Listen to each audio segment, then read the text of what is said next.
Broadcasting from the business capital of the world, this is the Podcast Business News Network. And welcome back, everyone. Holidays are just upon us. It is engagement season, not just holiday season, but engagement season. Lots of couples getting engaged around the holidays, a very special time. We're going to give you things that you should consider when getting engaged, before getting engaged, and also maybe, the wedding. Where's it going to be? How about a beautiful tropical fantasy destination like Hawaii? She's going to give us those tips and also some insight on simple Kona beach weddings. And that's what she does. She facilitates everything. If you're thinking about getting married in Hawaii, she is our professional of the year. Becky Ringler is back with us. How are you doing today? I'm great. I know people will be listening to this often later, but today is the day before Thanksgiving. And things are good today. It's lots of preparation going on, but it's a beautiful day. I'm happy to be here. It's always a beautiful day in Hawaii, and that's why so many choose to get married there. But as we've identified previously, sometimes people think, well, I can just do it myself. I'll get there. I get an officiant. I'll get the license. I'll find, I'll just roll up on a beach. What's the big? No, there's much more to it than that. There's things that you would not even realize unless you spoke with a professional. And as I've spoken with some of the people that you've worked with, they found you online. And they chose you because others don't get back to them or don't communicate. And there's like a disconnect. But this is one of the most important times of your life. So I don't understand that. But obviously you get it. This is what you do, and you've performed or was part of in many different ways, hundreds and hundreds of weddings in Hawaii. So engagements, what do you got for us in terms of things to keep in mind or tips or such? Yeah. And actually, let's start with the fact that, so just in general, and by the way, there's this whole thing in the wedding industry about engagement season, but honestly, all of my couples get engaged at all times of year. I think it's just really common around the holidays because people are going to be around their families and they can announce to everybody and it becomes like this big deal. But honestly, if you're going to get engaged, do it when it feels right. So that would be my other tip. It doesn't have to be when everyone expects it to be. But once you get engaged, there are a lot of things to think about. And I would just like to chat a little bit today about those things and then maybe how people end up getting married, deciding to get married in Hawaii. But the main thing is that, it depends on how old you are, right? Is this your first marriage? And even if it's your first marriage, it depends on your age, right? Because if you're 20 something versus 40 something, I've married a lot of people that have never been married before in their 40s. The outlook is a little different than when you're 20 something in terms of what's expected, what's desired. And the one thing I would invite everybody to do is to talk to your future spouse and decide on the things that feel most important to the two of you. There are a lot of times, a lot of family expectations. Again, it depends on I think if you're younger, there are more family expectations than if you're older. I think people kind of let it go. Once you get to a certain age, people are a little more lax about it and they don't have as many, or if it's your second marriage or whatnot. But remember that just because you think that it's done a certain way and that you have to do it that way, if that doesn't suit you, you don't have to do it that way. Again, barring certain family obligations or, everyone has different family dynamics where you may not be able to do it the way that you want to do it. But if you have free reign to do your wedding how you want to, talk about whether you want to do it locally where you live, or if you want to do a destination wedding, or if you want to do an adventure wedding. There are people that go, if you're a big skydiving enthusiast, you could have a skydiving wedding. There's a lot of cool things that you can do. My husband and I actually, when we got engaged, now we were a little older. I was I was 34 when we got engaged, when we got married. And actually, I think I turned 34. Anyway, regardless, doesn't matter. So I was a little older, but we talked about, we had 7 other weddings to go to right before ours. And we didn't want our wedding to be the same as everybody else's wedding. And we started to talk about what would be fun. Like, what do we love to do? Because I was totally getting Hmm. stressed out about it. I was like, oh my gosh, it just doesn't feel good. And if you ever feel, I mean, weddings can be a stressful thing, but choose something that brings you joy because it can feel stressful and it doesn't have to be. That is my invitation. So we talked about all the things like what do we like to do? And I actually that's when the skydiving thing came up. I was like, I wish we were skydivers. Then we could just be like, hey, we'll do the skydiving thing, which we're not. I have been skydiving. Oh, no, I haven't. Matt has. I've been hang gliding, not skydiving. Excuse me. But anyway, I think I think that the most important thing to, well, what we decided is we love the ocean, we love the beach, we loved Hawaii. We were not living here at the time. And we said, let's just get married in Hawaii. And I felt like this huge weight was lifted off my shoulder when we made that decision. And then it became a lot more fun. And so I invite you, if you are thinking about your wedding, first and foremost, think about maybe you've always dreamed about having it a certain place or a certain way. Consider your budget because you might dream about getting married in a chateau in France, with 300 of your closest friends, but is that in the cards? Think about the realisticness of what you're dreaming, and then when you begin to start the planning process, it really does help. Unless you have unless you're doing it locally, everybody, it's so much easier. It really does help to have a planner who can help you with all the Hmm. details because there are so many things to think about that you probably don't know. So yeah, and that's the point of someone who can help you plan is that they do know all the things, and and you definitely want to have somebody who listens to you also, right? Who's really executing your vision, who guides you without being pushy or trying to get you to do things you don't want to do. So um, yeah, I those always are that's ask the every time we talk about this, yeah. why would anyone want to be stressed out in worrying This is about all the yeah. pieces that have to come together for a wedding?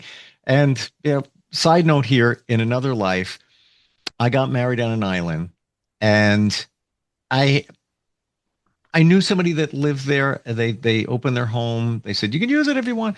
So I said to a bunch of friends and family, "Hey, this is the plan. Pay for a plane ticket. It was like $400 back then. Just come on down. Got everything for you. Guest house, food, everything. Take care of it. It's you'll be on vacation." Would you believe that people had challenges? Well, I don't know if I can come that time. Is that the date? Really? This is going on. That's going on. I said, you know what? Just go without them. And I had a reception when Yeah. I came back. And that's to your point, whatever supports Yeah. you. Yeah. And when we got married in Hawaii, we knew we got married at the end of October. At the time, we had a lot of friends who had small children Hmm. and or kids in school. And I was like, there's no way that they can come. My best friends, from my life could not come. And I That's wasn't what I'm mad saying. about it. Right. We planned, and actually we planned on having so we were living in the Bay Area of California at the time, and we planned a month after our wedding, we planned like a dessert reception in San Francisco. And then a month after that, in December, we were going back to see my parents at Christmas back east, and we planned my mom hosted a party, like a reception. My parents hosted a reception for us at their house. And so we sent all three invitations in one envelope, like the Hawaii. We invited everybody because I'm like, I Hmm. don't think people are going to come. It was a risk, right? Because we invited like maybe 75 to 100 people, maybe. And I was like, I really hope they don't all come to Hawaii because that's not really in the cards. But it wasn't. We had about 25 people at the wedding, which was perfect. And then we had a lot of people at the San Francisco reception. And then we had a lot of people. There was a huge snowstorm actually the night of our reception in upstate New York.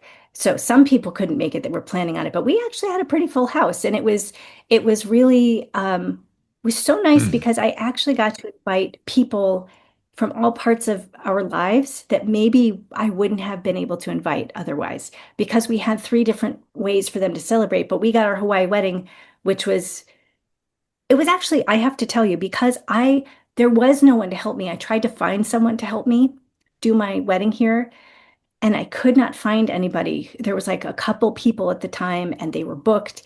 And so I did it myself, and I do not recommend that. it was very stressful. I Mhm. did do it through, I think I mentioned last time, through a hotel, but they did not offer a lot of guidance. So I did, I pieced together a lot of the things myself.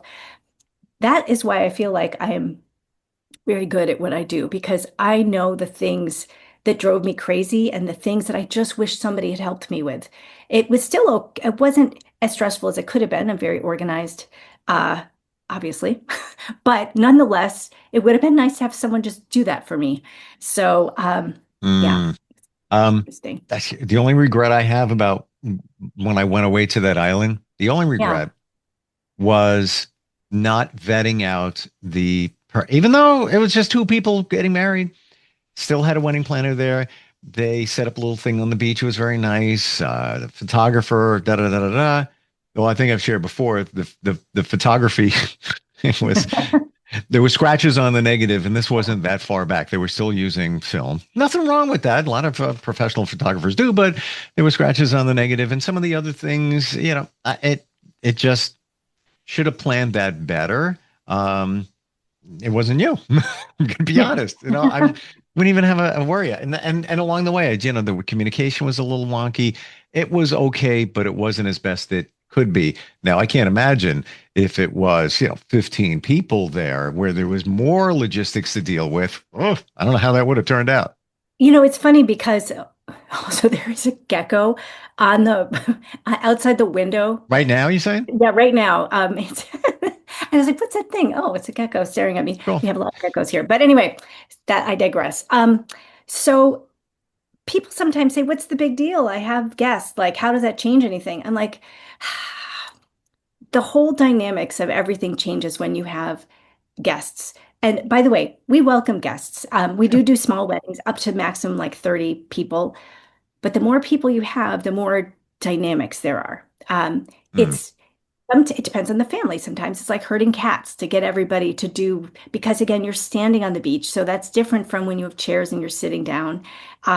So it's interesting. And I always feel glad I'm there because I think nothing would happen unless, like, I mean, it just can feel really, um, you just need someone to like rein everybody in, I guess is the point, because Yeah. you need things to happen. And yeah, to your point, there's just a lot going on. So it's nice to have somebody who can help you pull it all together. But So I yeah. just thought of another aspect of why having somebody that's got your back in this whole process is important with guests. You're the deflector.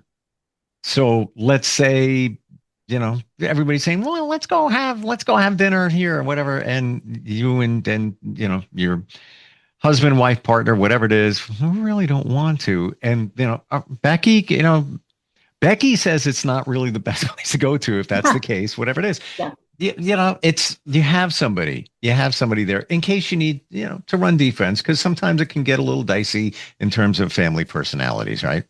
Yeah, and in fact, if you're planning, like when you're coming here, sometimes couples tell me they want a small wedding, but people keep inviting themselves and they don't know how to say no and they don't want to offend anybody. And I say, well, the limit, if you want to get married on a beach, the limit on a public beach is like 30 people. And so you need to limit that, includes you two. So you need to limit it. And then they feel relieved because then they can say, oh, I'm so sorry. And sometimes we have people that will in people will come and they say, well, you can come to the reception afterwards, but you can't come to the ceremony because we're limited on the beach. Mm. Or they just use that as an excuse and say, and then they just limit to like immediate family or something like that. I've also had couples that only have their closest friends. They have no family, just their closest friends. Um, Mhm. so it's an interesting thing, but that's one of the things I always talk to my couples about because they share with me these kinds of dynamics and the questions about, and then I always say, like, hey, you can always have a reception at home afterwards. And there's a couple of couples that hopefully I'll be having as guests who did that, that they had a great reception back. I think it was like one of them was like a week and a half after they got back from Hawaii. They had this huge reception, and they kept telling me throughout the process, like, I wish you were planning our other one too. It made it so easy. But yeah, anyway, so Well, look at the it's great. creativity that in your situation you created three, and who is going to think of putting three invitations in one envelope to three different aspects of all around the world, essentially, for Yeah. that. And back to the limits on the beach. Yeah, that could also be spun too, where, yeah, there's a limit on the beach of only 10 people. So I'm really sorry. Well, who put that Yeah. limit? Who put that limit there? We did. Right. You know what I'm Yeah, that's saying? the other thing I say. You can always say, like, there's the real limit, and then there's the actual limit. You can just tell them what you need to do, or what is. And there is one beach that has a limit of 20. It's a Mm. very strict limit.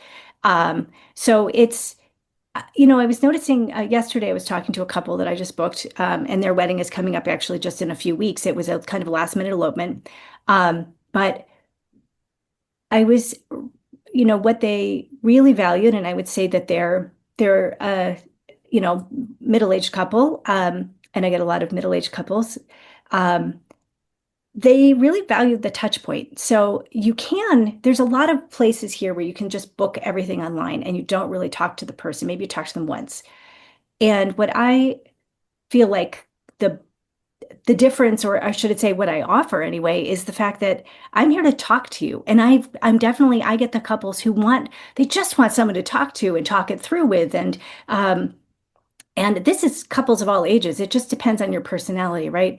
So some people, it just makes them feel better to have someone that they can email, have a Zoom call with, send a text to just get things answered, because especially even if you don't have guests, there's a lot of questions that come up, and it's Oh my so much gosh. harder to find the information, especially here. I feel like things are not well represented online, so it can be really hard to get the info. So, um, Well, yeah, perception is reality, Becky. And we've talked about this before, where here it is 2025. My perception is that, yeah, you guys got a lot of stores now, to build up.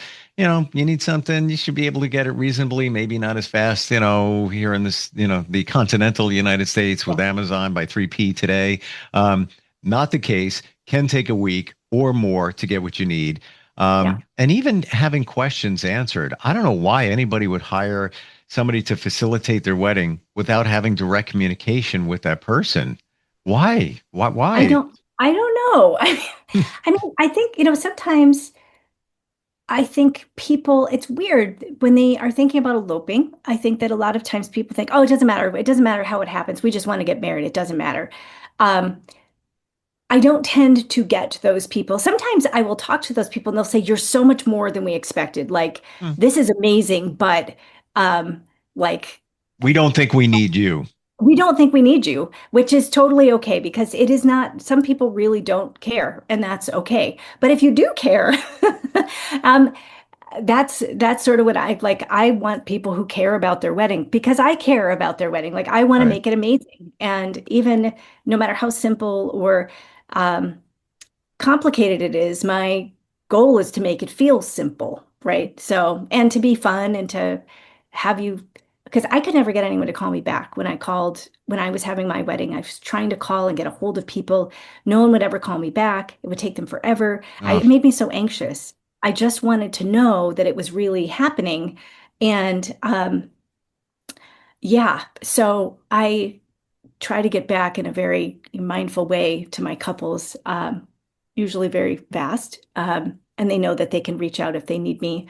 It doesn't mean I'll be able to answer like right that moment, but nonetheless, I'm a good communicator, and I want them to feel like, hey, it's good. I got you. I can reassure them of all sorts of things too. and also, why So, would you want to have those memories of your wedding where, oh God, what's the stress that we've went into?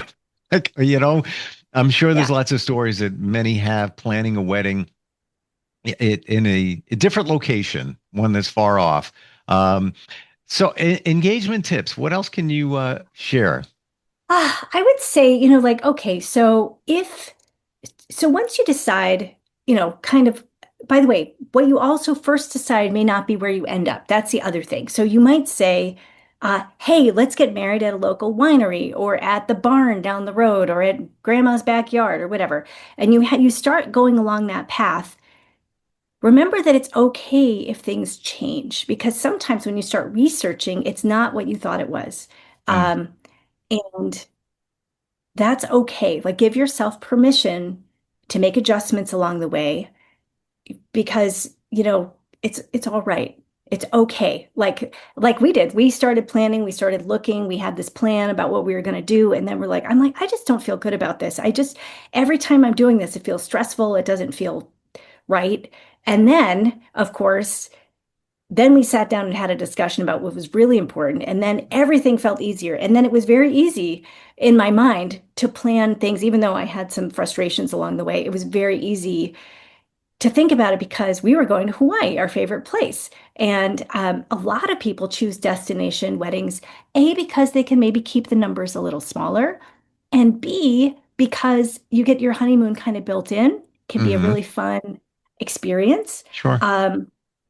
And the other thing is, I was helping a friend of mine a few years ago plan her wedding here. I mean, she was doing most of it, but I was planning with her, and she's like, "Oh, do you think I could charge everybody for dinner?" And I was like, "No, no, you can't. If people are flying to Hawaii to come to your wedding, you need to treat them. And if you can't afford the place, then you should look for a different place." Like, people are coming for, if for a destination wedding, they're coming for an experience, and you are treating them.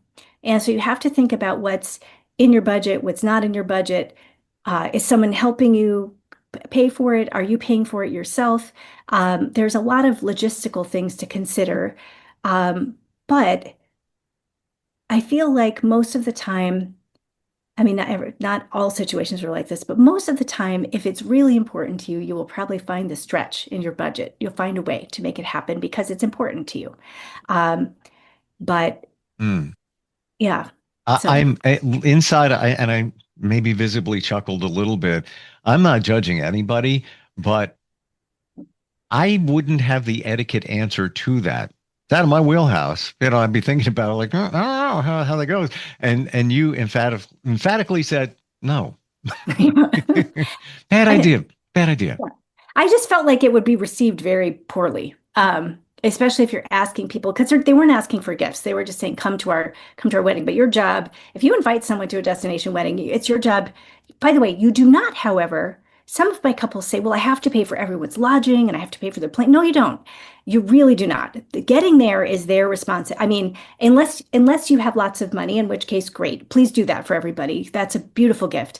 But if you are stressed, like your budget's tight, it is not your job to pay for everyone's plane flights and everyone's hotel rooms. Maybe a few select family members, depending on the situation. But otherwise, that's their responsibility. But your responsibility is the wedding, taking care of the thing. Because a lot of times people say, well, gosh, I can't, I only have like $1,000 left for my wedding because I'm paying for everyone's plane flights and their hotel. And I'm like, well, that's not enough, and that's not going to cut it. I don't know, there should not be this feeling that you have to pay for everyone to get there. And if no one in your life can afford to come, maybe rethink the location or elope, or go solo or whatever it might be. But interesting, this is the kind of stuff that, you can Google it and some will say this, some will say that, but this is what you do and have done it hundreds of times. I would have wondered. Almost 800, Steve. It's it's pretty cool. So yeah, anyway. Whoa. Can't imagine. But yeah, paying for people, I would be sitting with that myself right now. So I'm glad we're talking about it. Whether, all right, you guys pay the airfare, we'll take care of the accommodations. But either way, unless you have that in your budget, talking big dollars here, times 10 people, 15 people, 20, whatever it might be, big numbers, and if you planned on getting married in Hawaii because you weren't going to do a big wedding, in the continental US and, you're going to nail down your honeymoon at the same time. Okay. But there's big numbers there. So, yeah.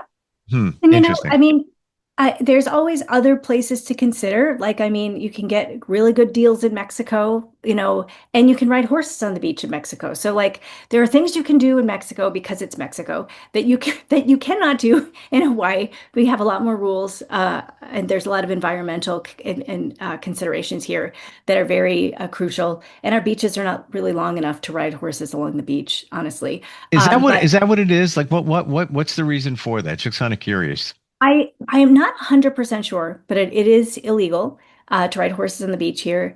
Huh. And part of that is I don't know whether it's beach erosion. I don't know whether it's the horse, you don't want any horse droppings on the beach. I don't know if it's, but obviously also people in Florida are like, wait, you can't drive on the beach there? No, you cannot drive on the beach. First of all, again, they're not big enough most of the time. A and B, there's erosion issues and that kind of thing. There are a few beaches you have to drive. You either hike or you drive in a really tall 4x4 down to the beach, and then you can have your car. But you're not allowed to like drive up and down the beach. It's just not allowed. So, Wow.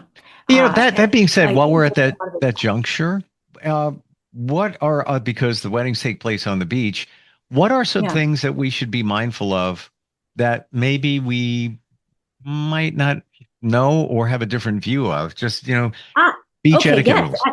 Yeah. So, like we've talked about many times before, on a public beach, you may not have chairs. You can't have an arch. Sometimes you can fudge a freestanding arch, maybe. It depends on the beach, but most of the time, those are not permitted. Um, you can have chairs, though, for elderly or disabled people, or if someone like broke their leg or something. So you can have chairs for those people. You can, by the way, if you want all of those things, get a private venue. Then you can have all of those things, but it won't be right on the beach because that's not permitted on the public shoreline. But it will be beautiful and you'll be right near the water if that's something that's important to you. Um, you can't like have a bonfire on the beach. Um, and all of our beaches close 30 minutes after sunset. So you can't like arrange a dinner right on the beach, right after your wedding. Um, Unless you're at a hotel and then they have a private dining option that they can set up on the beach, then you can. But if you're on a public beach, you cannot Wow. set up and create you can't like do a private dinner, like just set up on the beach and do that. You can do picnics earlier in the day, but again, we have very strict 30 minutes after sunset, the beach is closed kind of thing. So yeah. I think that would surprise a lot of people, the fact that 30 minutes after sunset, the beach closes. We don't You have a twilight here. Like that twilight is like 30 minutes and then it's dark most of the time. all right. So, Hmm. and that the other reason, I think it mainly started in Honolulu. The idea was, sorry, can you hear that? There's a giant tractor outside. No, don't hear Good. So glad you can. It's going away now. I live again in the middle of these coffee farms now, and man, that guy's loud. So anyway, I think it started because they're trying to deter, especially again in Honolulu, the homeless population for sleeping on the beach. So there's no Okay. camping. And we have permitted camping sites. So if you do want to camp on the beach, there are places to do that. But I think it's really a deterrent so that people just don't sleep on the beach. Yeah. Other guidelines for the beach, because this is where it all happens. Anything else that we should know? Yeah. It doesn't even have to be a law or regulation, but maybe just things to be mindful of. Yeah. Um, we can't reserve spots. It's a public beach. So I always when I have flowers set up, if I don't have flowers set up, I don't always meet somebody ahead of time. But um, if we have a flower set up, like I have to set up the flowers ahead of time, then we we will meet on the beach and we'll pick like three favorite spots. Usually we can get the first spot. Almost like I would say 95% of the time we get the number one spot that someone chooses. Hmm. But I have a couple backup spots always because, say there's a group of 90-year-olds like camped out in your spot, and even if they would move, it would take them too long. Or, someone has a hammock set up or whatever it is. So we have some backup locations. And then I always say, and I might choose X Factor spot and the rare occasion that there is a huge windstorm and we just need to be in this like the best place out of the wind. Again, that is very rare. We don't tend to have at least not on the beaches I use, we don't tend to have like huge windstorms. I can probably 5 times out of the last nearly 800 weddings has that ever happened. So it's like not a huge consideration, but people understand it's outside. Um, and the other thing, by the way, little side note, you're on the beach. A lot of times women want to wear their hair down and flowy. Not always a great thing. There is always an ocean breeze here. You want to think about whether your hair is going to get in your face and like across your eyes as you're trying to talk. A half updo or an updo is always best on the beach. So that's something to think about. Yeah. Has there been And also times, like Becky, like huh? you've rolled up ready for a wedding and somebody's on the beach, whether it's another ceremony or like, what if I came there with a bunch of my friends and yeah, we're going swimming, we're going snorkeling, we're on the beach, we're right there, we put down our towels, whatever it might be, and then do you have all your guests and a client? Has that ever happened? Not really, because the beaches I use are they're very specific beaches that work really well for weddings.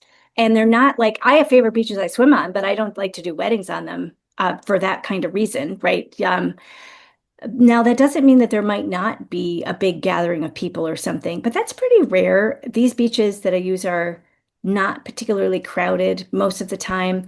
Occasionally, there might be another wedding on one of the beaches I use, but there's a lot of places to be private, and we all kind of know each other. We know how to work around each other. And I usually, because I'm there ahead of time setting up, I usually text my couple and I say, hey, we're at spot number 2, or we're at spot number 1, or whatever it is. And occasionally, I mean, I ask people if it's just like a family or something, and it's usually getting towards sunset, and they might be thinking about leaving. I'll say, "Hey, is there any way you might be able or willing to move? Because we've got a wedding here, and this was their favorite spot."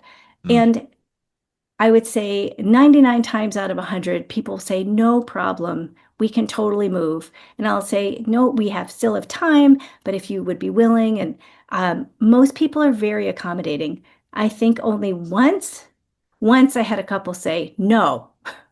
They were like having a fight. This couple was having a fight and they were pretty mad and they did not want to move. And later they apologized and said, "Oh, I'm sorry. Would you like the spot?" And I said, "No, that's okay. We're all set up over here. It's all good." Um, but I always tell people like you never know, who you might get, and you just have to roll with it. Mm. Um, and I have had couples tell me like I think it would be hilarious. Like if there's someone here and they won't move, let's set up next to them anyway. And just like if this person's like sunbathing next to my wedding, I think that would be so funny. That's never actually had to happen, Mm. but yeah, kind of like, fine, then we'll do it anyway. And you can just be in our pictures and that's on you to feel awkward and weird. But I don't particularly recommend that. uh, so anyway, So yeah, question. Let's say I want to get married in Hawaii yeah. and I don't want to do a venue. I'm not feeling a beach, but I definitely want the Hawaiian vibe, the culture, that kind of feel to it. Where would I go? So like a lot of times if you're renting a private house, so sometimes it depends on the home. So a lot of private homes will allow, especially a smaller wedding, like if it's just everyone staying there, no problem. The main thing with events is if you're bringing in a caterer and you're bringing in lots of trucks to like bring stuff in, but most of the time it's a very small gathering, that's fine. And there's some rental houses that are perfect for weddings and Sure. events. And they But what can be if a little more what if I don't want to rent a place, but I'm just not into the beachy vibe? Are um there parks, things like that? no, Really? Okay. Now not we not know. here, not on this side of the island. Um there might be on the Hilo side, but even so, it's difficult for public land. Um, Public property is along the shoreline. So all shoreline is public access in the state of Hawaii. Not so with all the rest of it. Ah, okay. It's private land or state-owned land. And so as a result, um, you really you have to rent a venue. There are venues, Mission but accomplished. Now I get it because now I'm seeing like, all right, yeah, let's go to this nice little area. There's a waterfall there. It's inland, blah, blah, blah. Well, it may not be public land. And maybe there aren't parks that are picturesque that would translate well to a wedding scene. Yeah, and you need to, there's a lot of places where it seems like a great idea, but there are still restrictions or permits needed if there are special places like you could yeah, like to my knowledge, you can't like the waterfall areas, which are almost all over Hilo, which is the rainy side of the island, thus waterfalls, right? That stuff may be state land. It's not just land where you can just show up. I mean, honestly, you might be able to get away with it, but not if you have any guests. And I wouldn't do that. Why would you Not take a if chance, just showing I up? don't feel like it's worth the risk, not on your wedding day. And So there's yeah. Johnny Conservation Officer standing by. But we're just going to be 20 minutes with the wedding. Well, no, you're not. Now what? Now what do you do? Yeah. Yeah. You never know. And also, if you show up and you're on someone's private land, that is not going to go well, Of course. So yeah. See, these are the things that one would assume. And I honestly, that one, I really assumed that you were going to say, okay, got this spot here, maybe two, in case you don't want to go to the beach, is a little more shade there. Think you might like this picturesque scenery. I would just assume there is. And then, but you know what, we'll figure this out when we get to Hawaii. We don't need to hire a Becky or anything like that. No, there's one of the other reasons why. Yeah, and also, one of the beaches that I love to use that has that exclusive permit where they only allow 20 people, that does have grass right by the water, and there's shade on that beach, which is one of the huge draws of that location. There's sand, there's palm trees, there's lava, there's a grassy patch, and there is shade if you want shade. So it's a really cool, and it's quintessential Big Island. You can see Maui, you can see Mauna Kea, you can see Hualalai, and it's a really cool location. That's one of my favorite beaches, and the one next to it is my other favorite beach, which doesn't have as many restrictions. There isn't as much shade on the other beach, but nonetheless, it's gorgeous. So, and other locations, but those are the best ones because they offer such a variety for photos also. So, yeah. So what else? Anything else that we're maybe not hitting for somebody getting engaged or planning? Yeah, I would say the other thing is, when you do plan, you don't need, for instance, when you're doing a destination wedding, you may or may not want a wedding party. You don't have to have a wedding party, especially if you have 10 people there, then everybody might kind of be the wedding party. And so it's actually nicer to have, you can assign them roles to do things to help you. But in terms of standing up with you, it's actually really nice for everyone to be able to watch you. Because if they're standing beside you, as if you've ever been in a wedding, you can't see the people very well most of the time, right? You're standing next to them, but you kind of miss it. Everybody else gets to see it. So oftentimes, and I have had people where they just have everyone stand up beside them, and that is their whole thing. And you can do that if you want to do that, if that's your thing, absolutely. Or you can have everyone's in your wedding party, but then they're standing watching you instead. So it's up to you. I'll talk to you about what you want to do. Also, sometimes, especially if you're eloping, you don't need a bouquet if you don't want to. This is what you can't. It's hard to take the bouquet home a lot of times. So you have to decide. I always say, are flowers important to you? If they are, totally get one. If they're not, and you're like, I don't know what I'm going to do with it, it's not like a requirement to have a bouquet. You'll be holding hands a lot during the ceremony. Think about, I guess the point is, most importantly, think about the kind of experience you want. Think about how you want to feel the day of your wedding. And think about, if you imagine your ideal day, who's around you. And if you really start from that place, it'll make it easier for the other logistics.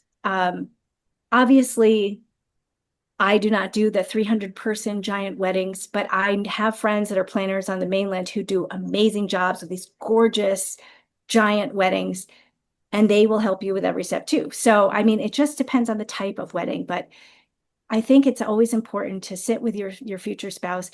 And I really think that your spouse, especially a lot of times men are like, whatever you want, but it really does. I talk with couples who I ask them what's most important to them. And sometimes the spouse will say, oh, they don't care, whatever. And then they'll surprise them during our phone call during our Zoom, and they'll be like, I didn't know you wanted that, or I didn't know that was important to you. It's really important to have that conversation and say, what do you imagine? What's most important? Because even though they say, oh, they'll let me do anything, it doesn't matter. There are certain things that will matter. And I think that you don't have to burden them with all the details. Maybe they don't care about flowers and you take care of the flowers. But in terms of the base important things, try to get on the same page, because then it'll make it much more fun. So I'm going to challenge your creativity for just a sec. Yeah. Let's say somebody is listening and watching, and maybe they've talked with their partner about one day, we get married in Hawaii, Yeah. and they want to propose, but they want to do it in a creative way that will include the Hawaii aspect. Any ideas on what they can do or how they can propose as kind of the setup to the Hawaiian wedding? Yes, I have a lot of ideas actually about this. First of all, the best thing you can do is take them on a trip to Hawaii and then propose to them. And there are photographers I know who will do like a surprise proposal set. You know what? Can I share with you? Yeah. Bring back memories in another life. I did that. Was in Hawaii. It was in a Caribbean island. I just totally forgot about this. I forgot that that's where it was.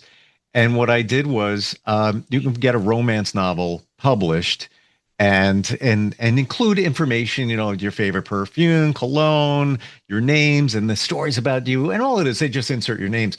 But what I had done was I inserted a dummy page where the story was what was going on at the moment. We're at the restaurant called The Cliff, and this is us here. And then he gets down on a knee, and then he proposes. And I said, "You got to read page 73. It's really steamy." It was a book so you could read on the beach, whatever. And it was in real time. But I went back there and got married in the same spot. I totally forgot about that until you just said it. So yeah, okay, there you go. So that is a thing you can do. The other thing you can do is, if you can't get to Hawaii, like maybe, I have a lot of couples for whom Hawaii is like a one-time bucket list item, like they're Sure. going to do it for their wedding, but that may be the only time they get there. So you can order flowers from Hawaii. You can order like leis, so beautiful flower leis. You can also order like Sonia orchids, which are like the purple orchids with the white in the middle, like the quintessential Totally got it. Hawaiian. And you can order those even on Amazon. They'll sell loose flowers on Amazon. You could order a bunch of those and then like set up a flower heart, or like a petal path with a full orchids, not the petals, but like the full orchids on the ground. And then maybe have some candles, maybe have like, if you don't have palm trees where you live, but kind of set up like this tropical feeling, and maybe some Hawaiian music or something. You guide them into a place or whatever it might be. I would say just kind of create the mood, but I would say that bring in elements of Hawaii, which would be leis or those flowers, or maybe hire a ukulele player or something. There's lots of little things that you could do. And it's hard to answer that question because it depends on where the person lives and like what their thing is. But I have lots of ideas. I'm good at that. If people are like, what do you think I should do? I'm like, okay, tell me this, tell me that. Okay, what about this? What about that? And then I get a feeling of what they might need. Well, there's another reason why somebody can reach out to you, maybe pick your brain for a couple of minutes on a consultation phone call, because on the back end, they'll be calling you again. They try to plan, the ceremony itself. Yeah. And it can be really fun, but I feel like, there's so many fun ways to do it. And I feel like, there's something so special about by the way, I would say for people thinking about getting married, and maybe it's your first time, I will tell you that I get a lot of people who are getting married the second time who say, I really just wanted to get married in Hawaii the first time, and I wasn't allowed to. And so I get a lot of second and third marriages where this is what they wanted. They wanted to feel relaxed. They want it just beautiful. They just want to have a great time. And I do have some first-time couples that are younger who say, I'm doing it anyway. And a lot of times, I speak with their parents and who are lovely. So especially if they're in their early 20s, I will definitely, like nearly 100% of the time, I will speak with parents as well, and help them arrange. But I think it's really cool if that's your dream and you're supported in it the first time and not forced to do like something, maybe that's not you. And hopefully you don't have to have a second marriage, but you can do a vow renewal. So I also have couples that get married in the traditional way. And sometimes on their honeymoon, they do a vow renewal with me because that's the wedding they really wanted. So they're already married. And then they come and they're like, this is the wedding. We get to do our wedding the way we wanted it. And they do it right afterwards, or 10, 20 years later, or anytime you're coming to Hawaii. So remember, a vow renewal is always on the table. If, say, the real wedding has to be a certain way due to family expectations, whatnot, remember that there are vow renewals, and you can set it up later anytime you want to too. So what if somebody's looking for something Hawaiian themed and or connected to put the ring in to give to the other person? Wow. Coconut shell, not that, but maybe that, I don't know. But is there anything that's, more authentic that they, something like that, be a little, creative? Yeah. Obviously you can get, it's funny, our shells here are the shells here are, I don't feel like this is, I collect a ton of shells. We have a lot more coral, and you could get a little piece of coral and put it on a little piece of coral to present to them. Okay. Koa wood is a sacred wood here. So if you can get a koa wood box, that's really special. Those are very fine. It's a rare piece of wood. And those are, it's gorgeous. Curly koa especially has this beautiful pattern, and it's almost like shiny and beautiful. So you can put it in a koa wood box, which would be really special, and very Hawaii. And trying to think of like the best kind of shells. Sunrise shells are a really special thing here too. Usually that's just a one-sided, here I am, a one-sided shell. See, that was almost like a subliminal ad for a ring. Yeah, one-sided shell right over here. but it's like a kind of like a little fan shell, right? Sure. And I gotcha.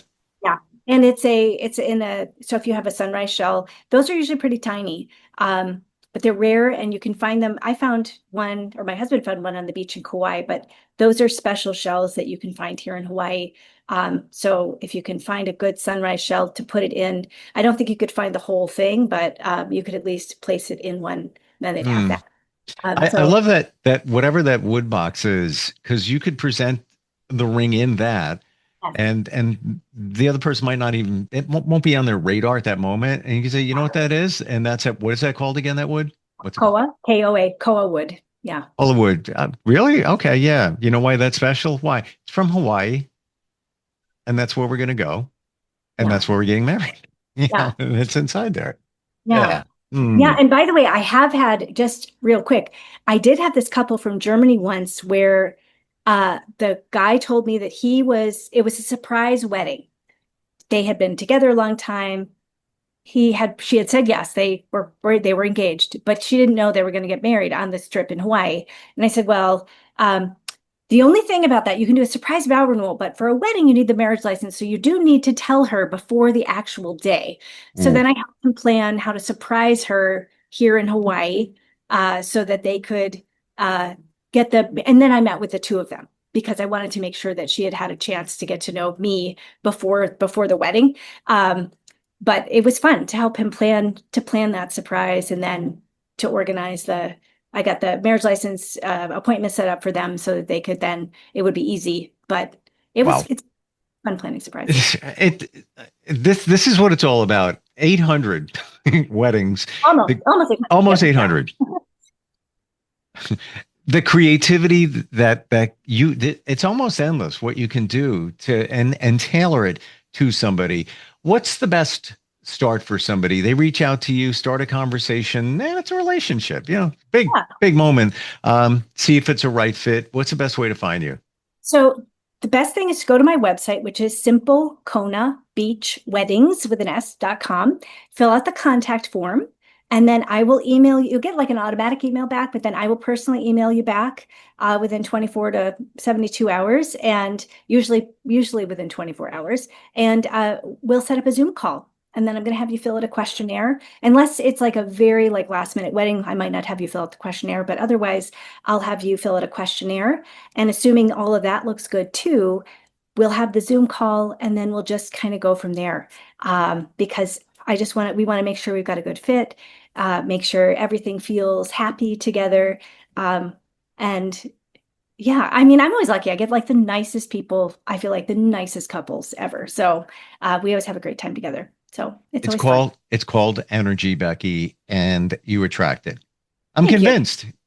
they flock to you because they feel the vibe, and not to go woo here, but I'm convinced that even energetically, somebody searching online, they're probably feeling something. And of course, you want to do your due diligence and you try this one and that one. But as I've heard from people that you've worked with, many times those others don't call them back, or it's weeks later, or the communication is poor. Not the situation with you. Tons of 5-star reviews. SimpleKonaBeachWeddings.com. Thank you for being here today. Anybody thinking of popping the question and getting married in Hawaii, they should go to right over there for ideas. And thanks for all the insight. It's always fun talking with you. It's just it's a happy time and exciting for everybody. Yeah. Thanks, Steve. It was really fun today to talk about this too. So I'm glad we had a chance to chat about all this stuff. So really fun. Thank Absolutely. You. All right. Well, happy Thanksgiving. We'll catch up soon. You too. All right. Thanks. Okay. Bye-bye. We'll be right back.